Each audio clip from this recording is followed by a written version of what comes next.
Ito po pala yung automatic pump transfer controller, alternate operation. Ito po yung setup niya. Kung may power po tayo, power button, tsaka meron po tayong selector switch, automatic tsaka manual, at tsaka meron po tayong manual selector switch, pump 1 tsaka pump 2. Kung titingnan po natin sa loob, makikita po natin, ayan. Ito pong controller na to ay pwede sa 3 phase, pwede sa single phase. 3.5 kilowatt po yung capacity. So paganahin natin, meron na po siyang supply. Yan, at saka meron na po siyang float switch. Yan, makikita nyo. Ngayon, sasara ko lang kasi may power na po siya. Nakauna po lahat ang mga breaker niya. Nakataas na po.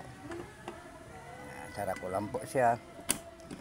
First, unahin natin mag power on. So, makikita nyo may power on na siya. Umilaw yung green. Tapos, sundan natin doon sa automatic. Pag automatic, yan. Ibig sabihin automatic, pump 1 ang gumagana. Kapag puno na siya, mamamatay siya. Pagka po nabawasan siya, lilipat po siya sa pump 2. Ngayon, pag napuno na po siya, mamamatay po siya. Tapos ngayon, pagka wala na po siyang laman, lilipat po siya sa pump 1. Yan po ang automatic operation. Ilipat na naman po natin doon sa manual operation. Yung manual operation, ganito lang po siya. Yan, lilipat na siya.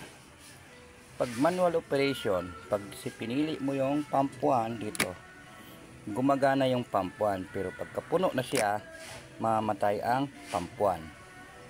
Kapag bawas na naman siya, yan, gumagana na naman yung pump 1. Ilipat natin siya sa pump 2. Yan. Pagka pump 2, pagka empty pa siya, gumagana. Pagka puno, mamamatay. Pagka nabawasan na naman siya, gumagana ulit.